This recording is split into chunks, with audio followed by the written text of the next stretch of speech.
Hi, my name is Kaiyah Hester-Smith, and today I'll be talking to you guys about the lack of minority representation of physicians in the medical field. So currently, I'm here at UNCG majoring in kinesiology in hopes of becoming a physical therapist in the future. After my 4 years here of undergrad, I plan on attending PT school, which is about 2 years, to get my experience started. In the future, I wish to be part of a work community that is inclusive and they make minority patients feel as comfortable and welcome as possible. So with this project, I explored the various factors on why there's such few minority physicians in the United States. In the United States alone, there are about 13.4 Americans who identify as Black or African American. And out of that number, there are only 5% of African American/Black American physicians in the United States. Looking at that fact off the bat, I knew that this was a major issue and I wanted to know why. Without an inclusive medical field, you see negative factors such as medical bias from doctors, mistrust in doctors from the minority community, overall leading to poor health conditions for these minorities. If we were to have a more inclusive health staff, then the conditions for minority patients can improve, overall helping us move further in the future by closing this big gap on why this is such a major issue. To get started, I reviewed the U.S. Census Bureau, which took me to the United States population and I examined it by the race. Then I looked into the data of the physicians by race in the United States. So I looked into the amount of white doctors, Black, Hispanic, Native, etc.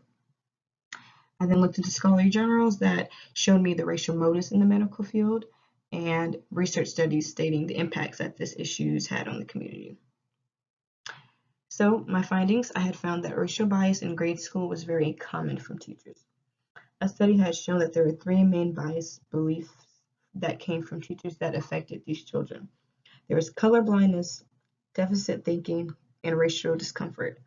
All 3 of these had hindered the children's ability to learn in school and affecting them in the future. These teachers' beliefs and expectations of their students had interfered with their own perceptions of race. Shortly after, I had then found that racial bias in doctors was common when it came to the treatment of Black American/African American patients. In 2017, by the Virginia Commonwealth University, they had found that a study where they studied the implicit biasness in doctors. The doctors that were rated high with implicit bias used more first-person singular pronouns, meaning that they asserted more self-dominance when talking to these African American/Black American patients, further putting these patients at unease and using anxiety-related word choices. Soon after, I found what led to mistrust from minority patients in these physicians.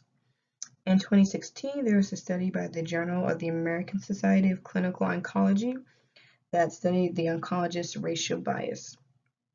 Oncologists with higher racial bias had shorter interactions with their Black patients.